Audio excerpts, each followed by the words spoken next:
Your chapter needs some extra firepower on the table, and a great solution to that is the might of the Repulsor Executioner. Let's begin by looking at the Repulsor Executioner's hull and some of its strengths and weaknesses. Defensively, the Repulsor Executioner is a tough tank, and the only real weakness it has is a 3+ save, which means it can be in a lot of trouble if it comes out of cover or somebody removes cover from it. Now, the Repulsor Executioner has a 12 toughness, and this 12 toughness is going to make most anti-vehicle weapons wound on a 4+ or worse. And its 16 wounds means it's going to be able to take a few hits from those weapons. But being shot by anti-vehicle weapons is nerve-wracking, so how much do you really need to worry about them? So we're going to run through some basic examples that you can extrapolate on to better understand this. Your opponent is dropping in a squad of 3 Eradicators from reserve. The Eradicator's ability allows them to reroll hit, wound, and damage rolls against vehicles and monsters. Pretty dangerous. They come in from deep strike at 9 inches, so they're outside of the Melta keyword range. And here's where we talk about the stratagem Smokescreen and Armor of Contempt. The Repulsor Executioner is so large that in 10th edition you'll get cover in most cases unless your opponent has the ability to remove it from it. And this is important, especially against something like a Melta with a -4 armor penetration, because we see that armor penetration and we want to use Armor of Contempt. But even if we don't have cover, a 6+ save is not worth a command point, and taking a 6+ save to a 5+ save is not worth it either. Now, what can be worth it is Smokescreen, -1 to hit against all targets that shoot it that phase. This also has the best chance of reducing damage, bringing the chance to destroy the Repulsor Executioner below a 2%. But even if you didn't have the command points to use either of those, and you didn't have cover, those Eradicators only have a 6% chance of destroying that Repulsor Executioner. And I want you to keep that in mind the next time something shoots at it. But what happens if something like a Hammerhead shoots at it with a railgun? With its abilities, Smokescreen isn't going to do anything. It's still going to hit on a 3+. And at a -5 AP, even if you're in cover and use Armor of Contempt, you're still only getting a 6+ save, and that is not worth it. So the best way to defend against those big anti-vehicle guns is movement, and that's what we're going to talk about now. And to talk about that, we have to understand the purpose of the Repulsor Executioner, and to understand that, we have to talk about firing lanes. So what are firing lanes? Firing lanes are lanes across the map without obscuring cover that, when controlled by large firepower, help to minimize the movement of your opponent or keep the areas clear so your troops can move across the board. The most important job of the Repulsor Executioner is to help control these firing lanes and support your units on objectives. And the Repulsor Executioner is one of the best tanks in the game at this, and that is because of its versatility of firepower. And with a 10-inch movement, it's going to be able to swiftly go between terrain to stay in cover. And that is going to be helped by the fact that it is so large, making it hard to get a view of the full tank and stop it from getting covered. So the Repulsor Executioner is going to stay, for the most part, in your deployment zone. But as the game goes forward and you push up, this is a great tank to be able to move up the board with other units. What about the Repulsor Executioner's abilities, and how does it help it do its job? The Repulsor Executioner's ability is called Executioner, and it grants it +1 to hit when targeting a unit below half strength. And if you can't guess by the name of the ability Executioner, its purpose is to finish off vehicles that are wounded on the battlefield. And a lot of people really dislike this ability, and I think that's because they're looking at it the wrong way. The Repulsor Executioner is so strong that this ability is really a bonus to make sure something is destroyed, but more importantly, using it right, it should be fired into something after a Lancer or a Valiant or a Land Raider does some damage to something. The Repulsor Executioner guarantees it's removed from the board. And that +1 to hit means that if it has to move to finish off a vehicle or a monster, or even some infantry with its smaller arms fire, it's going to be hitting on a 2+ rather than a 3+. And that is a 50% increase to your hit chance, and is much better than I think most people give it credit for when used properly. Let's talk about the Repulsor Executioner's weapons. If I were to ask you what is the most pointless weapon loadout for a vehicle in all of 40k, and you didn't say the Macroplasma Incinerator for the Repulsor Executioner, I would assume it's because, like me, you forgot this was even an option for this tank. The Macroplasma Incinerator is never the right choice for the Repulsor Executioner. If you need something to take out elite infantry, you're better off with a Redemptor Dreadnought, and that is what you should bring every time instead of equipping this with the Macro Plasma Incinerator.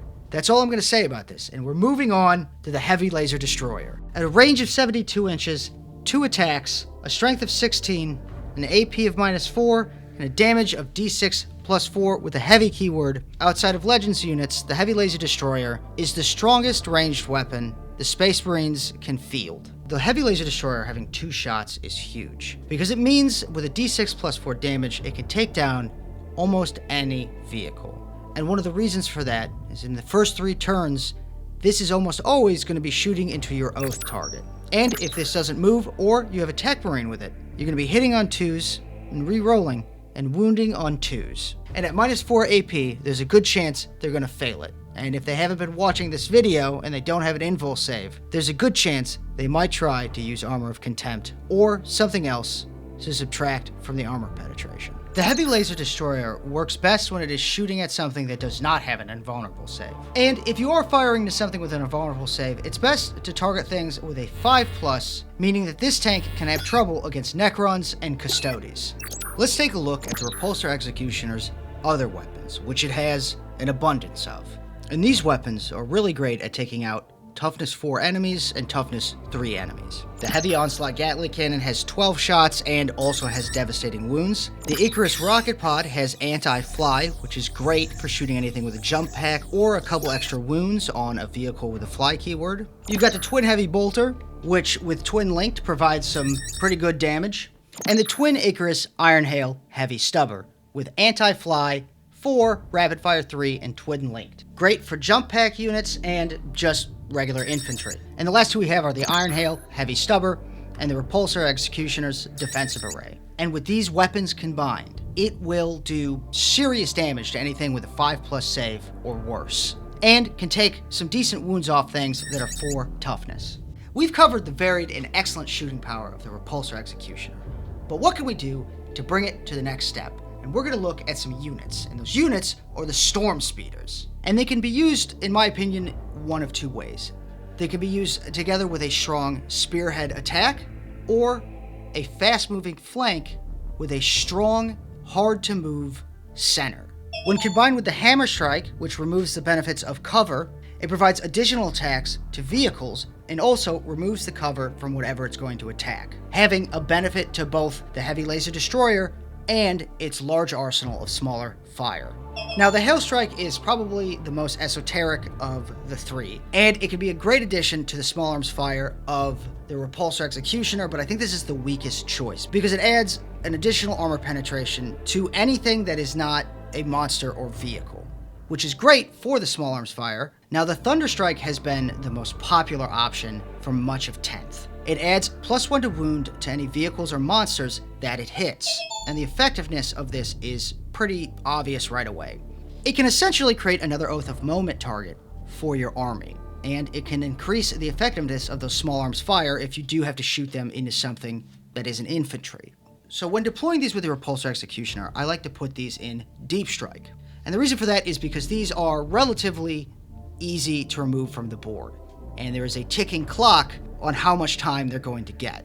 And a lot of the times, you don't get your full benefit from them in the first turn. So they end up being more effective being brought onto the board on the second turn, where your opponent might not know where you're going to throw the benefits of the speeders. One of the most overlooked parts of the Repulsor Executioner is that it has a transport capacity of 7. Much like the Impulsor, but the Repulsor Executioner can carry Gravis, Centurion, and Jetpack units. Unfortunately, with its 3+ save, this doesn't work as well as a Land Raider. But even with that 3+ save, there's 3 standout units for this: Blade Guard, Infernus, and Stern Guard Veterans. And with any of these units inside the Repulsor Executioner, and with the large firepower of the Repulsor Executioner, you can really punch a hole through your enemy's defenses in combination. And we'll dig a little further into this as we cover some of the detachments.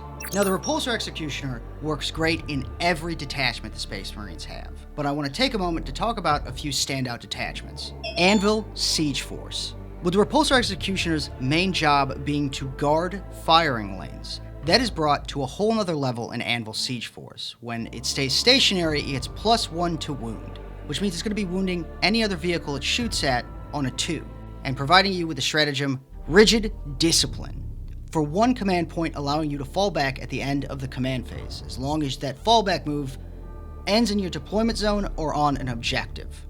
In the Gladius detachment, the Devastator Doctrine is incredible, allowing you to advance and shoot with your Repulsor Executioner, allowing you to advance further into firing lanes or to another firing lane to shoot at other vehicles or contest objectives. The Vanguard Spearhead, which provides -1 to hit and the benefits of cover as long as something shooting it is outside of 12 inches, is enormous for the Repulsor Executioner. I've talked multiple times about the weakness of the 3+ save, and I talked earlier about the benefits of Smokescreen. Well, this gives the Repulsor Executioner that passively, and it is phenomenally good. And I want to take a brief moment to talk about the Orbital Assault Force. And I know a lot of people are thinking, well, this would be great to put into Deep Strike. I couldn't disagree more. It could be a lot of fun, but you're better off with something like a Lancer or any number of smaller units, because as soon as somebody sees something as big as a Repulsor Executioner in Deep Strike, it's fairly easy to zone it out, and you're going to end up deep striking into your own deployment zone. The Firestorm Assault Force. Now this prioritizes using the movement of the Repulsor Executioner and its transport space. And this is going to be more active in the midfield rather than in your deployment zone in this detachment. As you can imagine, the Infernus are great when transported inside of the Repulsor Executioner. And with the Repulsor Executioner having the transport keyword, the multiple stratagems that benefit transports in this really make this vehicle shine. And the last one I want to talk about is probably the most important, the Ironstorm Spearhead. It allows free rerolls to a hit, wound, or damage roll, once per turn for any unit, and all the stratagems benefit this vehicle. Unbowed Conviction, if you're below half strength, you're going to be able to ignore any modifiers. Mercy is weakness, giving it sustained, and 5+ criticals because it's a vehicle. Vengeful Animus, so if somebody destroys this, you don't have to roll a deadly demise, it's just going to auto go off. One of everybody's favorites, Power of the Machine Spirit, allowing you to shoot back at a vehicle that has reduced you below half strength. And this can be a huge counter to anything trying to take out your Repulsor Executioner and allow it to continue pressuring your opponent. And it doesn't stop there, because you're going to be taking a Tech Marine with this detachment, and most of the enhancements in here are going to be beneficial to your Repulsor Executioner. But the big standout is going to be Adept of the Omnissiah. Once per battle round, when you fail a save roll, if the Tech Marine with this enhancement is within 6 inches, you're going to be able to change that damage to 0.